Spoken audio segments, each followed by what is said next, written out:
This is vlog number 2. So, to start off, I'm gonna give you an update on where I'm at with my van. I don't have it. I don't have a van. So, I wanna get a van. They're really expensive. Trying to find one for cheaper. Considering maybe a small box truck or something like that. It's not as cool, but it would save me a lot of money. Yeah, so I'm gonna start off this vlog with a pro tip. How to have good thinking sessions. 2 ingredients. Ingredient number 1, a ball. There's a part of your brain that's super easily distracted. You gotta entertain it. And then you just throw it against walls, everything, distracts you. It's perfect. Thing number 2, music. Immersive music. Music that takes you places, and that's the key. You think of an idea, and you're like, oh, and the song starts to build, and it just carries that puppy right along, and you're just pumping them out. One side note is you need to be careful that you don't, you like screen the idea later, because sometimes you think the idea is better than it is because how awesome the song in the moment was, but it was not actually that good. So that's important. All my best ideas have come from doing that. Why I'm doing van life, why I'm going to live in a van full time, came from that. So you know good things come from that. But yeah, so that's what I'm going to make a vlog about today, is why I'm going to live in a van. So one day I got to thinking, what am I spending my life doing? I only have like 100 years. If everything goes well, how do I maximize that time? And how do I put that in perspective? This is how you put it in perspective. I don't know if you can see this or not, but every tiny square is a single day of my life. If I live to 100, which is this final square. This is where I'm at. The blue represents my childhood, the red my teenage years, and then the black my working adult years. It's black because it's terrible and soul crushing. But yeah, this really puts it in perspective of like, oh, so this has been my adult life so far.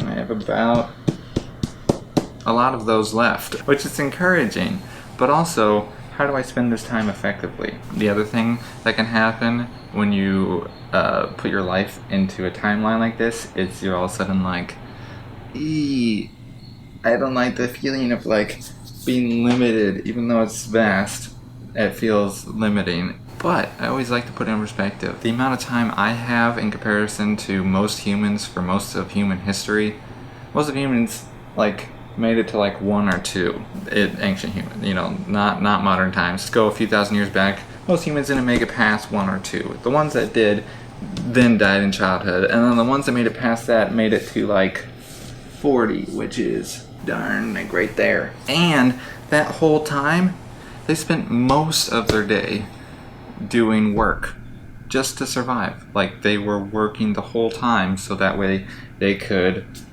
stay alive. Which got me thinking, how do I maximize the things I want to do? First of all, what do I want to do with my life? What things are meaningful and important to me?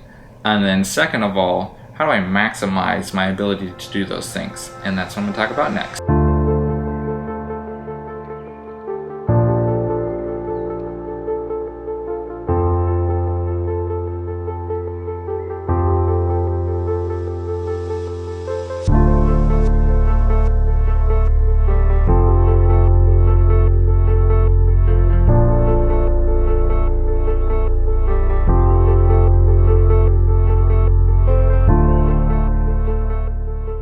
So the more I thought about what I wanted to do with my life, the more I realized that even though I love doing business in a way because of the challenge and the excitement and like the trying to accomplish something, ultimately like that really wasn't what was fulfilling or what I found meaningful. And I realized that people, relationships, contemplating life, and just having like really meaningful, deep experiences is what I want to do with my life. And that's a broad range where that can go, but I knew it wasn't just working really hard to get money. And so I kind of gave up on my becoming a successful, businessman that is in, some kind of magazine or something like that. And yeah.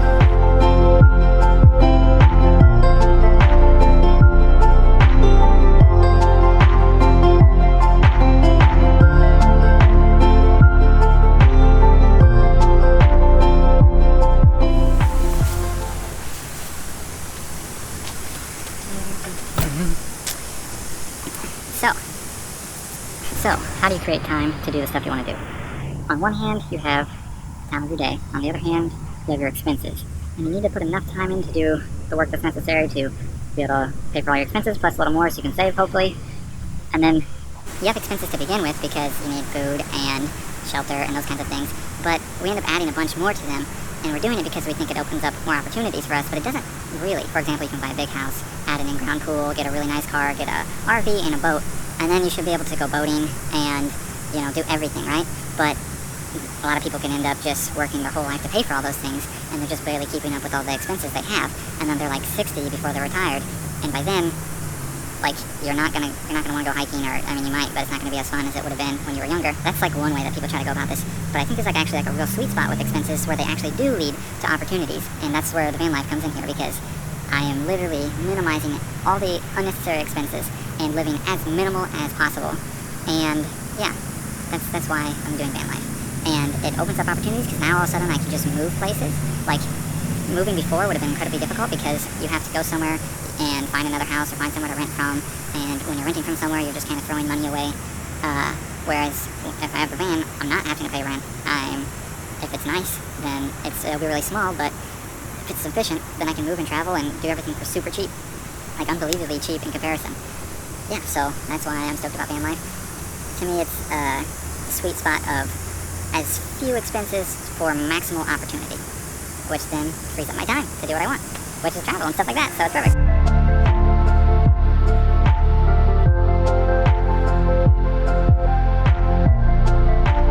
The other thing I love about van life is it's so minimalistic and everything has to work together that there's a lot of things that just aren't in the options of things you can get. Like, you're not asking yourself, should I get another TV or an extra pair of shoes? You realize, oh, this is something that's not actually adding a lot of value to my life. I just had it because I had a bunch of extra space, but now I don't, so you get rid of it. And the other thing is the path of least resistance. This is a cool concept. So basically, you always want to do the thing that's the easiest. So like something I've been thinking about doing is going to the gym. I haven't done it yet, but exercising would be healthy, right? So in the van, I'm gonna have a shower, but it's gonna be small and inconvenient. And the more I use it, the more I have to fill up the water, so that whole process is gonna be difficult. So if I go to the gym and use the gym shower, that'll be easier. So then all of a sudden the path of least resistance is to go do the thing I wanna do instead of, you know, stay home and watch TV like I do right now.